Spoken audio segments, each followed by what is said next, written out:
morning, everybody, depending on where you are. It's a nice, beautiful day here in Sydney today, so we're very lucky to have sunshine back.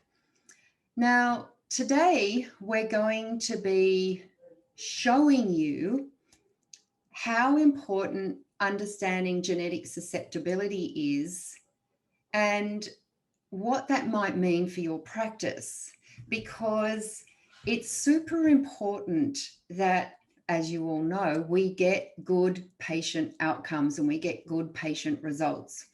And in the 10 years that I've been really looking at genetic susceptibility, I can honestly say it's completely changed our practice. I have gone from one practitioner. We've now got 5 practitioners booked out a month in advance.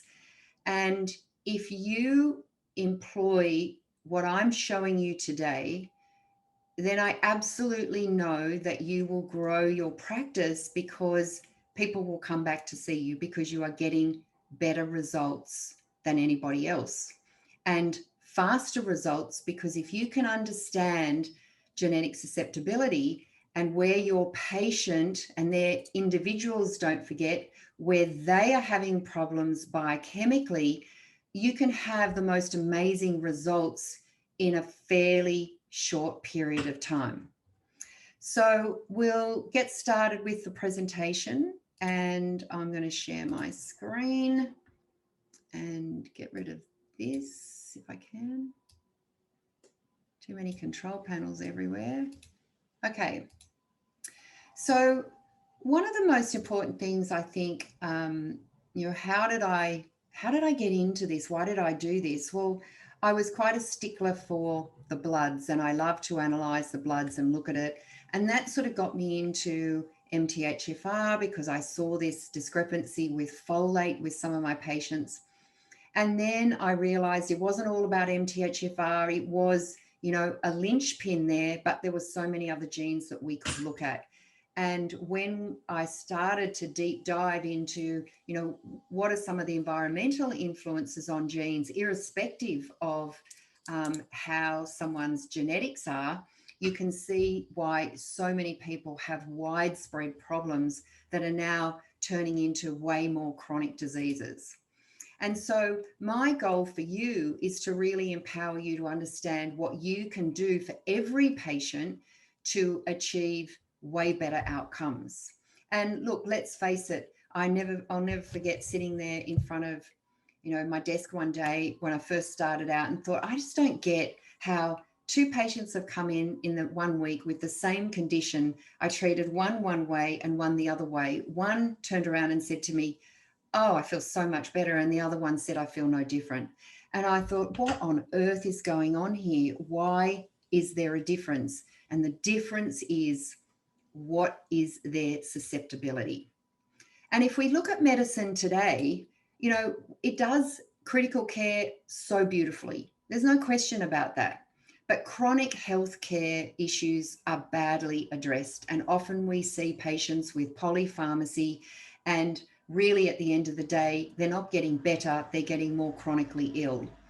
And I'll never forget when I was speaking to a specialist that I normally speak to very closely in relation to fertility, and she wanted to get me into Sydney University to speak to the medical students about diet and methylation and how it is affected.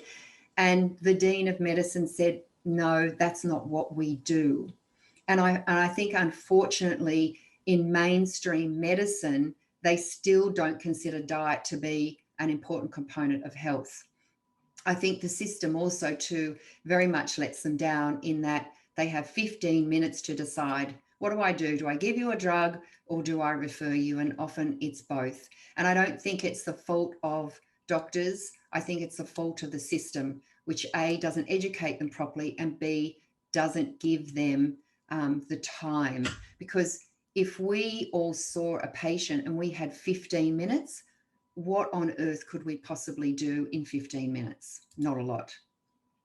And so when we look at natural medicine, what is that necessarily different? And we like to think it is, because we peel back the layers, we look at all the different components, the gut, the lifestyle, sleep, detox, everything else. We give supplements. We often still do give labels to conditions. And one of the things I try and teach all my practitioners is take the label off. I don't care what the condition is. Let's look at the bloods, look at the biochemistry, and decide for ourselves whether or not this is X, Y, or Z. But as you will see from that example I just gave you, our patients don't always get better. We don't always have that great crystal ball where we can say, yep, we get 100%. And the more and more practitioners I speak to, the more and more say it's harder and harder to get results because we've got way more detox issues. We've got way more exposure to toxins, whether that be anything from mold to Lyme to bacteria to whatever, Wi-Fi, it doesn't matter. We are finding that patients are getting more chronically ill. And even for us, it's harder to get the results. So what makes one person get better when someone else doesn't? And I really think it is genetic susceptibility. And we can look at this susceptibility to certain diseases, to certain biochemical pathways to detoxification, and we can say, okay, we know where this patient is falling down. And if someone has a glutathione deletion gene, do you think that that is going to affect them going forward as they get older? Of course it is, because they're not going to be able to make their major detoxification nutrient. They've got a deletion in that gene. So we need to give them every help we can. The same goes for B12. I find that B12 is one of the most significant deficiencies that we as practitioners are not picking up genetically. And when you fix that, often the patient will get better just with nothing else. And I was listening to an amazing podcast with a cancer specialist in the US a couple of days ago. And one of the things he was asked by the interviewer is, do you think cancer is a detoxification issue? And he said, 100%. You know, if we can improve detoxification in our patients, then they will obviously clear toxins much better. Some's genetic, some is environmental, and some is both. He also was asked, do you think that viruses, bacteria, and the lot can also contribute to cancer? The answer was yes. So we've got multiple things affecting our patients. And at the end of the day, if we've got insight into where is the pothole that is their obstacle to cure, we can really, really have amazing outcomes for our patients. And so epigenetics is key. And you've probably heard many people say the genes aren't the be all, the end all. And I agree with that. However, understanding a susceptibility is key. And then the next question is there an ancillary environmental trigger that has caused these genes to express, whether you've got a polymorphism or not? And I honestly believe that the answer is both of those. We need to look at both what is the environmental trigger and what is their susceptibility. So if we look at how I like to think of it, I think of it as a freeway. And if you're driving a car down a freeway and it's got lots of potholes, then it doesn't really matter the car and whether it's an old or a new, it's going to be damaged. It's going to have suspension issues. You might even lose a couple of tires. And the more of the environment that impacts that pothole, the bigger the pothole gets, the more the damage. But if I come in and I get my road crew to fix up and plug up that pothole, as long as I look after my car fairly well, I'm going to tootle along, not so bad most of the time, unless, say, a cyclone or a hurricane hits me on that drive. And that's what I think life is like. If we plug up that pothole for our patients, then generally, barring some major incident like some sort of, say, COVID got them, or you know, a death of someone in the family that causes an acute stress, generally I think the body does then what it needs to do, and it does it quite well. And so this is what I want to get you thinking about when you're now looking at your patients. And so this is why some people respond initially to your treatment and others don't. This is why the general population that doesn't have too much going on, our treatments work really well. But if you've got someone that's chronically ill, as you well know, the layers of difficulty pile up. And so I wanted to take you through this case to give you a good example of where my thought process go and how we can help someone who comes in with a condition that has been lifelong. So this 53-year-old male has had lifelong issues. He has had particularly depression most of his life. And he has tried most of his life to see practitioners to understand what was the problem. And so when he saw me, his anxiety was 9 out of 10. He was pretty well anxious about almost everything in life. Anything would set him off. And as a result, he was very, very quick to anger. He would go off at the drop of a hat, and he would get almost cranky every day. He was very fidgety, sweaty, had palpitations, and he generally felt overwhelmed a lot of the time. And he was almost like he was treading water to try and get his cortisol and everything under control so he could just survive the day. He had a butterfly feeling in the stomach most of the time, which tells us he's got a cortisol response issue. And he's got this out of control stress response. Mood swings a lot, and he felt like he was super vigilant. He was on high alert all the time. Very, very difficult for him to relax and take time out. He told me he'd been a vegetarian since 2004, and all the prackies that I know, they know that I will just roll my eyes and go, oh my goodness. It's a problem, and it's a problem on so many levels. They don't generally have good quality protein. They generally don't have B12. And if they don't have B12, they can't use their methyls. If they can't use their methyls, they can't make SAMe, and it's a really long downhill from there. Fatigue, crippling at times, to the point he had to just pack himself up to bed. And that's not good for someone at the age of 53 to just have to go to bed. He was so allergic that on a daily basis he just had watery eyes, runny eyes, he couldn't breathe. He was diagnosed with asthma, he was itchy, scratchy throat, hives every few weeks. He was just a misery, red and inflamed and hot. And he went bright red. If he did any exercise, he was just going bright red, burning and hot. And then as soon as he came home, he was so tired, he had to go to bed. His food cravings were pretty well out of control, particularly when it came to sugar. And that's not surprising given his issues with his cortisol. Headaches, dizziness that obviously came with the allergies, and that was a daily occurrence. He had regular outbreaks of acne, hair loss, excess sweating, joint pain, wrist, elbows, knees, right hip on a daily basis. And his gut was not in a good state. He had acidity, burning, indigestion, bad breath, bloating, flatulence, and that was on a good day.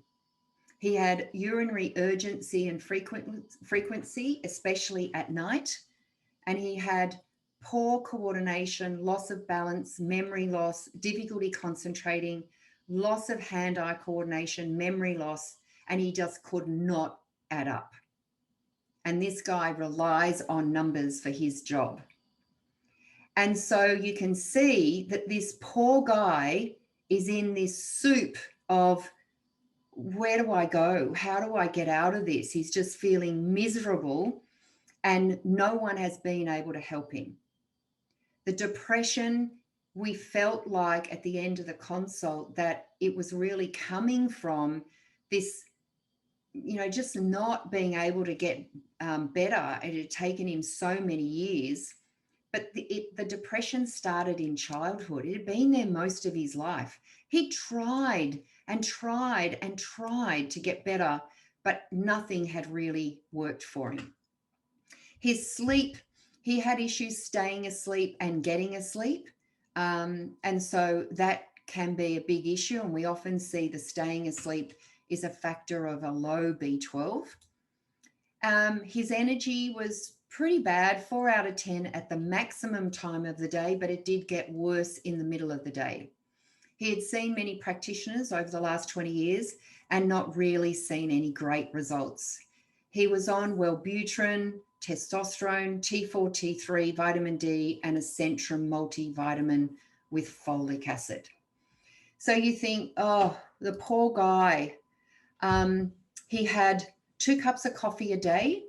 He had breakfast, a vegan protein powder with coffee, sometimes eggs and toast, a gluten-based cereal with almond milk, grilled sandwiches for lunch, and a vegetarian type meal at night.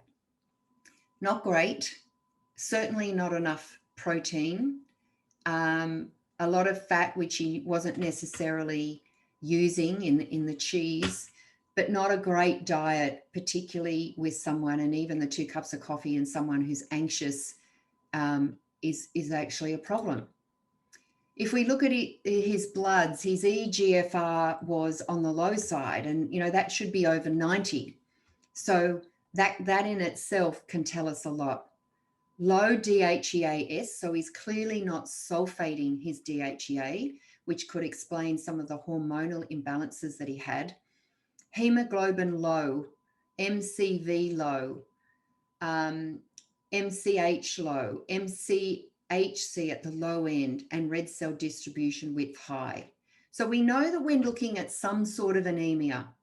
Is it iron? Is it B6? Is it B12? Is it folate, copper, vitamin C? Or is it digestive inflammation? My guess was, being a vegan for so long and really not having any B12, he had a problem with B12. And because of all the neurological symptoms, my guess was low B12, low hydrochloric acid. And so I looked then at, okay, what would you do? If I asked you now, what would you do? Well, maybe you'd give him an antihistamine if you're a doctor. You might try and give him some 5-HTP or an SSRI. Would you try and give him some calming herbs? Would you give him some gut work? Probably. You'd probably do all of those things. But would it actually help him?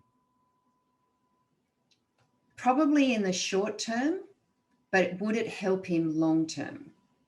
And my guess is no, it won't, because this guy genetically has a fundamental problem. And without the insight of genetics, we would not have picked it up. So what we do in everything that we do, we take this big picture approach. So we look at, okay, what's his genetic susceptibility? What are his bloods telling us? What's his family history? And I think I'm pretty good now at pulling out things that many other practitioners wouldn't dream to ask to get for me the environmental trigger, because there's always a trigger. The trigger may be in utero with mum. The trigger doesn't have to be him, but it could be in utero. It could be where they were living. It could be mum's polymorphisms. And so your evaluation at that first appointment gives you so many clues, and it tells you where you need to go. And so what we did is we looked at his susceptibility. Now, I appreciate that many of you will not understand what this means, But that's what our mastermind program does. It gives you the insight into how do you evaluate this? And I've color coded it to some degree in that he is homozygous for CYP1B1 and COMT. Now, these are the two genes that make enzymes that make us get rid of toxic estrogen. His mother had breast cancer.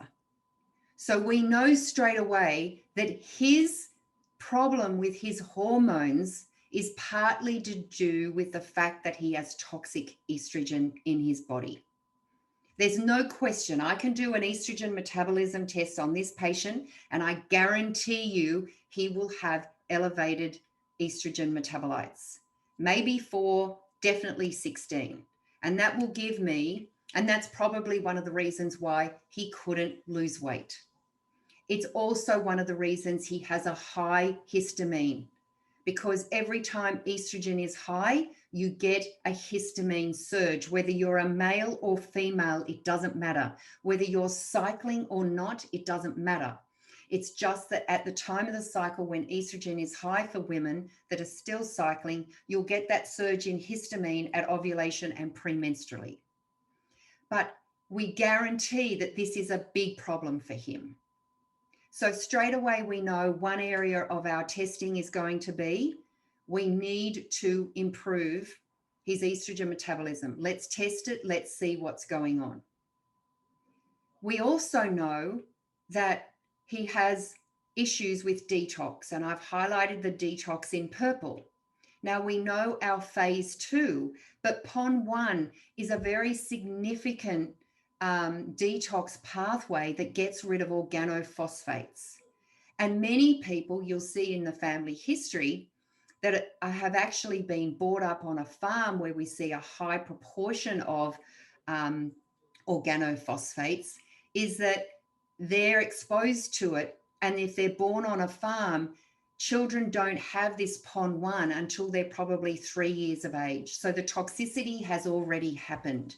We often see homozygous people with multiple chemical sensitivity. He's got glutathione-based issues. So we know straight away his detox pathway is a problem. He's also homozygous for his sulfur-based genes. So not only do we know that sulfation is going to help with neurotransmitters, but it's helping us make our universal sulfur donor that we need for joints. We need it for ligaments. We need it for gut function. We need it to help us make glutathione. So we straight away know, hey, he's got problems. We also look at his histamine genetically and say, uh-oh, he's got a big problem genetically because he's homozygous for HNMT, histamine N-methyltransferase, which is working on that extracellular. So it's a systemic histamine. So his respiratory response, his asthma, his allergies generally are because he is HNMT homozygous. But he's also got the double whammy in that he has low DAO activity in the gut, which means anything that he eats food-based, he's going to be reacting to unless we improve that DAO enzyme. We also can see very significantly his B12 genes. And so these two work on our energy B12, which is our adenosylcobalamin, and transcobalamin 2 is our transport carrying capacity of B12 to the cell. Do you think there is a worse person in the world to be vegan and vegetarian? No, because those people with transcobalamin 2 suffer with issues with B12 deficiency their whole lives, irrespective of the fact that if they were a meat eater, they would still have the problem. And therefore, being a vegetarian makes that whole issue 100 times worse. So this poor guy, this is a huge problem, massive. My very first task is to replace that B12 he does not have.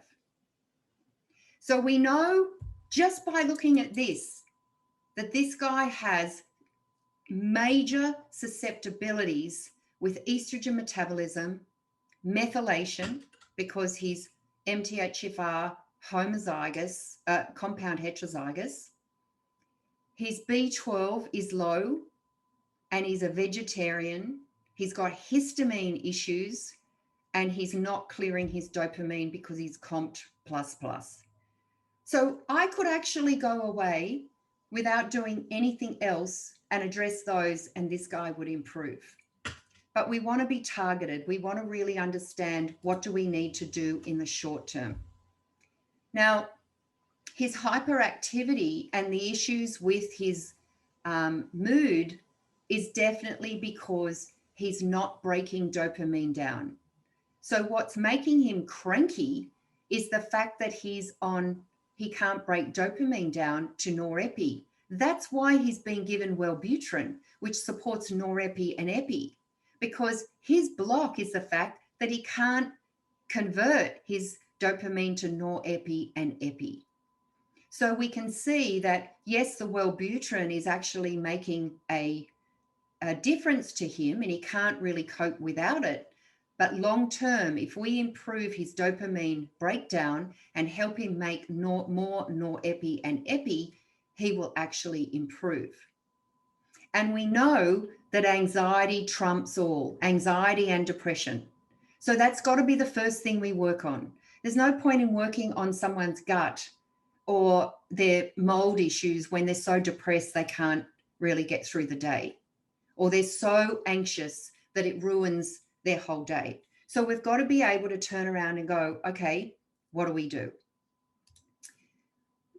Let's remind ourselves what the high dopamine versus the low dopamine types are. So if we look at COMT++, that is a slowing of that dopamine enzyme, COMT, which means they're not clearing your dopamine. So you tend to see these people as A-type personalities, driven, focused. They're not addicted. You could put a box of chocolates in front of them, and the chances are they probably even wouldn't look at it. They might have one a week, one every 2 weeks. They're highly self-motivated. You don't need to tell them to do something twice. Usually have good feelings of self-worth, quite social, but they do get overwhelmed. If there's not order and if there's not that systematic, I will go from A to Z and something interrupts that gets them overwhelmed and anxious. The low dopamine type, though, that fast enzyme, they're the opposite. They're not driven. They're not motivated. They lack this involvement in life. They're very prone to depression. They tend to get pissed off at everything, and they will do anything to raise dopamine levels. So they have a very addicted personality.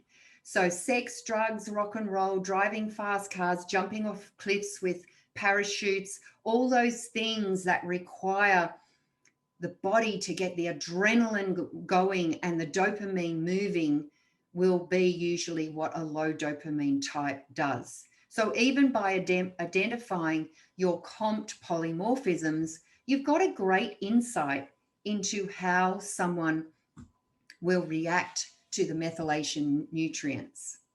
We also can do the opposite and ask these questions, even though we don't have the genetics, and get a pretty good feel for what sort of COMT they are. And then the same goes for high and low serotonin. And I won't get into that so much now, but you can see that there are low, OCD can very much be associated with low and high. But serotonin in chronic disease tends to be lower because we're robbing that pathway to support the inflammatory response that's going on. And so his big problem is he can't get B12 into the cell. Without B12, he cannot use his methyls. So in a vegetarian diet, unfortunately, He's got a lot of methyls because he's eating leafy green vegetables, but he's not getting any B12. So he can't use those methyls. So it builds up. It makes him anxious. It makes him agitated. It affects his sleep. And it then has a knock-on effect of affecting SAMe levels in the body, which then will go on and reduce all his methyltransferases.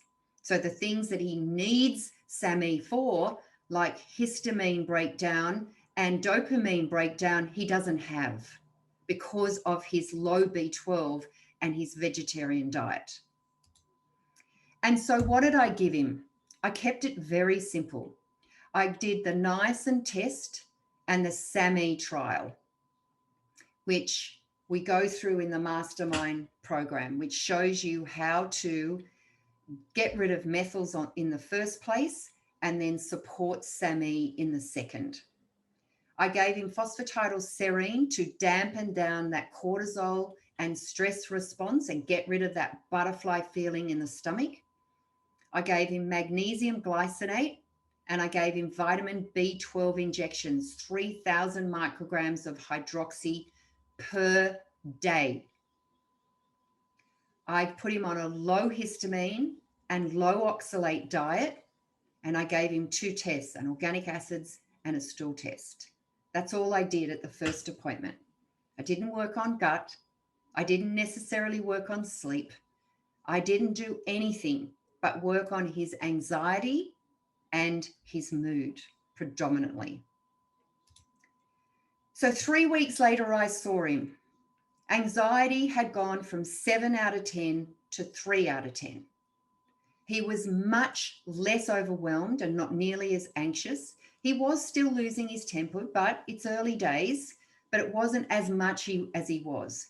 And he certainly wasn't as reactive. So his moods weren't all over the place. His allergies, funnily enough, I didn't work on allergies, did I necessarily? I just gave him a little bit of SAMe to help that histamine N-methyltransferase enzyme, but I really didn't do anything for allergies. But guess what? They weren't nearly as severe because we took out the high histamine foods out of the diet. And his mood had gone from neutral to 7 out of 10. Now that's a big plus in 3 weeks. So the 2 things I wanted to do to get a result quickly, we did. And I didn't give him that much. The diet, he said, was super good because he worked out after 3 weeks that his major triggers were chocolate and tomato, because every time he had them, he felt bad. He got the flushes, he got the runny nose, he got the allergies, and he got the headaches. His gut was much better, not nearly as bloated, not nearly as foul-smelling flatulence, and his loose stools had gone because we got rid of the trigger, which was the high histamine foods. He did get headaches, and he was having headaches every day, remember, but he was getting headaches as a withdrawal to the caffeine, which is quite normal. And his sleep, which had been crappy for so long, was actually quite good because not only were we helping him get to sleep, but the vitamin B12 was helping him stay asleep. Energy still on the low side. Well, I didn't really expect much to happen with energy in that first 3 weeks. That was not my goal. So what did I do next? Well, I increased the SAMe to 200 milligrams every day because I'd been giving him 200 milligrams every second day. And what else did I do? I increased the B12 to 5,000 micrograms a day. And I gave him a vitamin B without B12 and folate. So it only had B1, 2, 3, 5, and 6, because that allows me to give the form and dose of B12 that I want. And it allows me, in this instance, I don't want to give folate because I have a suspicion he's got a problem with methyls. So 3 weeks later, anxiety still low, still not reactive, actually way more stable again. Allergies had really improved, not flushing at all anymore. He was flushing multiple times a day. In fact, he said, I don't have any allergies now. It's only if I eat the wrong food, and I know those key foods that are triggering me. His rage and anger, so much better. But he said, I'm still not happy, but I'm way better than I was. And now that I've improved, I want to get to that happiness. His diet, we've worked on that so much because I wanted him to really, he has said there's no way he's eating meat. So I've got to get around that by making sure he's got the B12 in there, but I really want him to be the best vegetarian he can possibly be. I don't want crappy cheese sandwiches for lunch. So we've worked a lot on that. Gut, again, better again. Headaches, did get it with the caffeine, but now no headaches at all. Sleep is still good. Energy has come up a bit. It's higher in the morning, but it still hits that plateau about 2, and he's still crashing about 5 p.m. But guess what? He's lost 5 kilograms in weight. We didn't even work on weight. We didn't even give him anything for weight. But just the very action of helping methyltransferases has been really beneficial for him. And he hasn't had an acne breakout for a month. So what is that saying? We're actually improving his hormonal profile. So we then got his organic acids back, and a couple of things came up. His yeast, yes, it's there.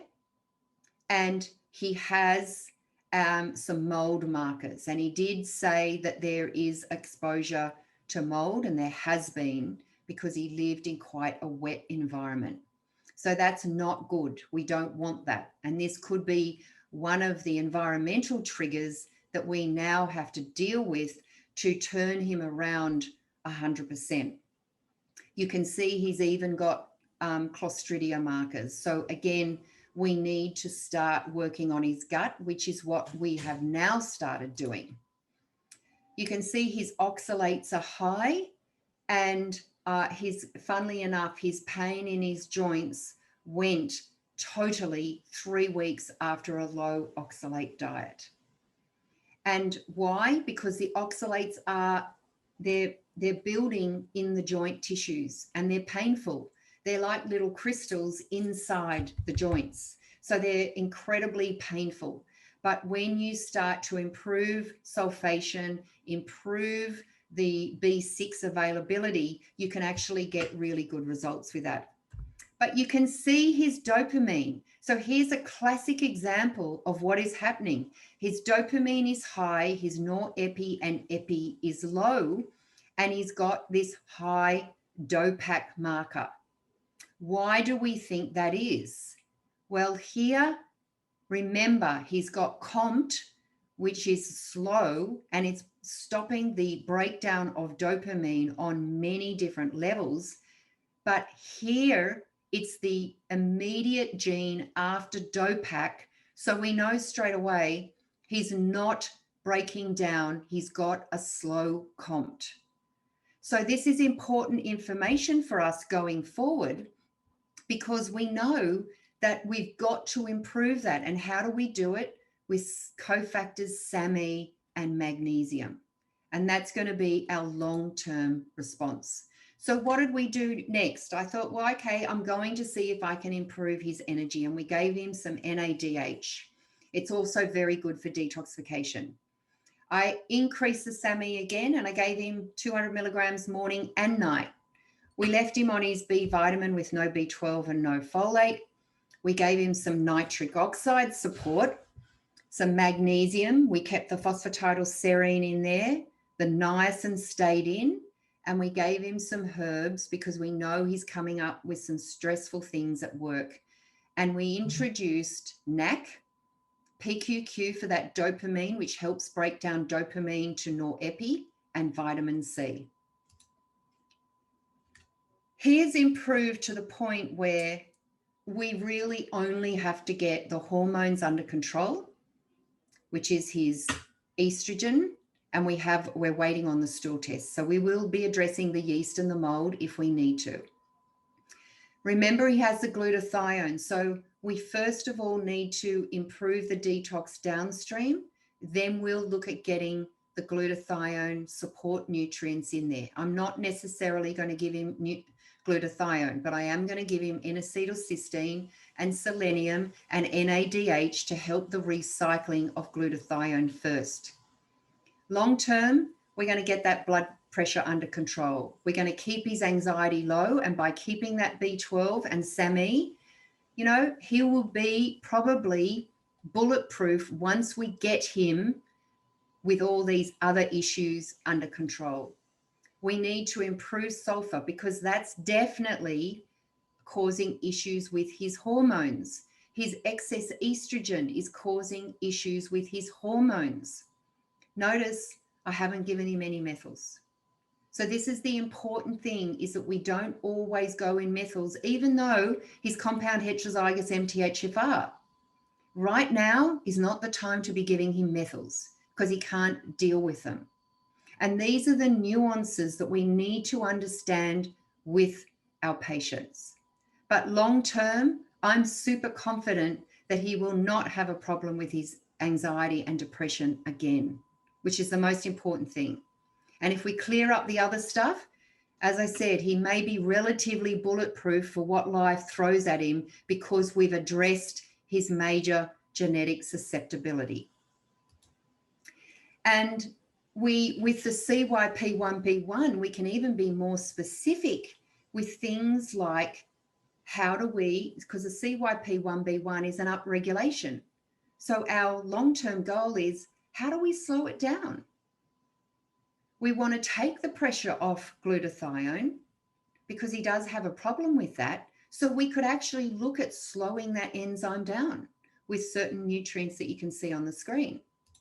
We can also tell him to avoid things that might increase CYP1B1 further. And this is when you get into those finer nuances that can really be just the icing on the cake. And this is just to show you, it's not a very good, sorry, this is, I'll move to the next one.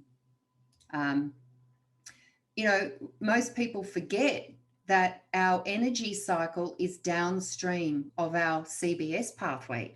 It's not at the top of the pile. Our energy relies on methylation and these pathways to be working so that we can make succinyl-CoA for our Krebs cycle. You have to be making adenosylcobalamin. He doesn't do that, remember? So by alternating adenosylcobalamin and hydroxycobalamin, we're helping him in that energy pathway. And that will be our next thing, is to introduce adenosylcobalamin. So this is what you've got the ability to do for every single patient you see. You're getting way more information. Don't be scared of the genetics. And I know a lot of you have said to me in the past, it's a minefield, you're not sure you want to go down. But when you get this, and it does take a few months to get it, but we've developed our mastermind program for that. Now, you will get this blood test analysis form. It's my bloods and how you analyze whether it's at an optimal level or not. If it's high, what does it mean? If it's low, what does it mean? And I'll show you this in a sec. But the most important thing is, how do you start your learning journey? How do you do that? And we believe that the best way for you to do that is join our mastermind program. It's an 8-week of intensive weekly trainings in a small group, no bigger than 5 people, where you actually learn these pathways. You learn what genes are relevant and what are not. You learn how those genes make your patient susceptible to certain conditions, and then how does the environment influence them as well. We do deep dives into the organic acids testing. So if you're not using that in your practice, it is one of the best tools we have to get a fix on methylation and what is going on with our patient.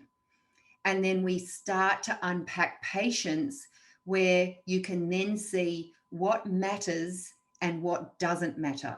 And I think that case that I presented to you today is a good example, because many of you would have gone off and looked at gut. Many of you would have looked at maybe supporting serotonin, but we don't necessarily need to do that.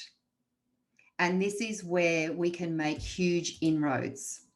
I wanted to put this up. This is one of my mastermind students that just finished. And I think Jen really encapsulates what a lot of people think about the pathways. You know, she had done a fair bit of methyl training, but she was finding it very difficult to put the pieces together.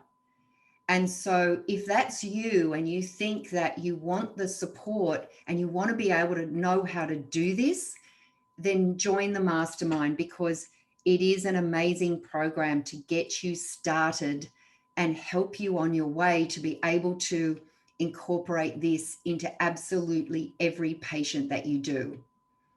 Now, you will get an email with a recording of this. However, if you want to have a look at the mastermind, there's the link. It's mthrsupport.info/mastermind.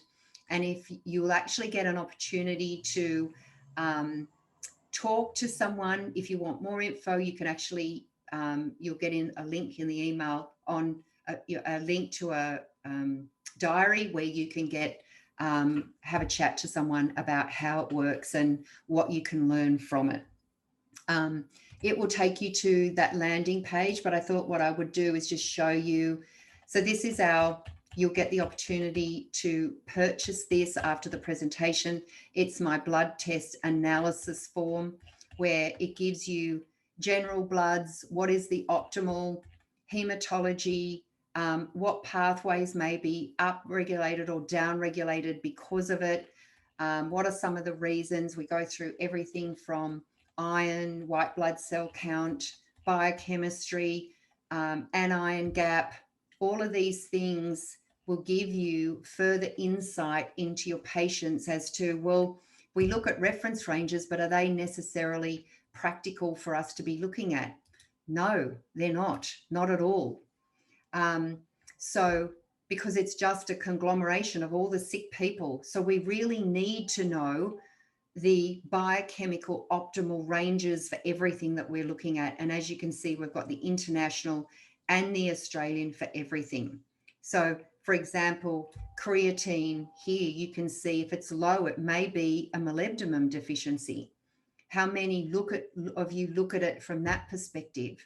Not many, unless you're in the methylation, if you're very methylation savvy. So there's a lot of things that we can be helping you with, just in terms of, okay, I need to know more about how to assess bloods and lipids and everything else. So you can see it's a fairly extensive document that we're offering to you today.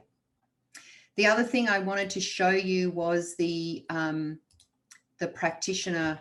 This is our practitioner mastermind page, where you can find all the information on what it is, how long does it last. As I said, if you look at this today and you think, well, I would like to know more information, there's a link and you just book a diary, 15-minute chat with someone that will help you. So you can see we've got lots of testimonials, and there are way more testimonials that you can read. All of our practitioners that have done this program have left really amazing testimonials about how it has improved their practice, but not only improved their outcomes, but increased their patient load so high that they're almost scared of how much time now they've got to allocate to seeing patients. So it really does make a difference, because when you can do that, you can pretty well address any difficult patient.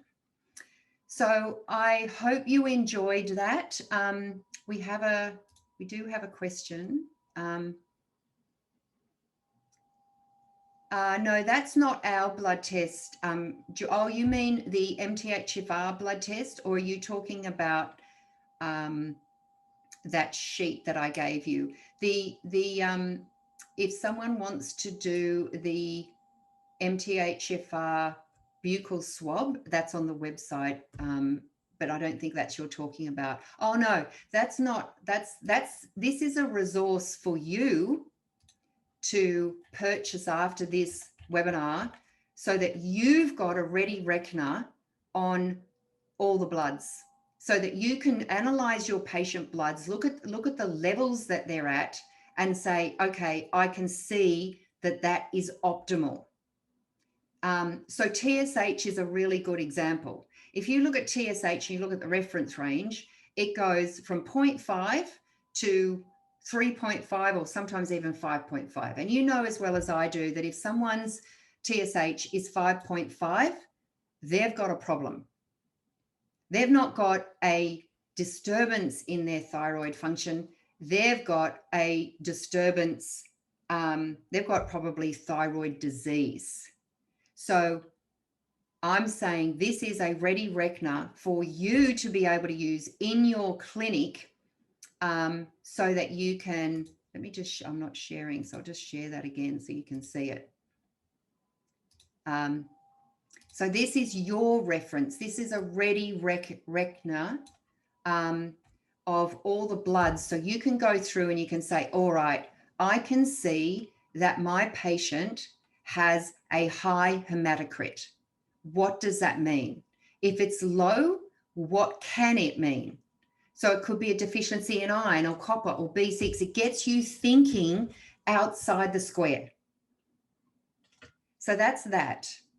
And then, all right, let me just, I'm just going to bring up that last slide again, just so that if you've got any questions, you've got that, or you can see that screen.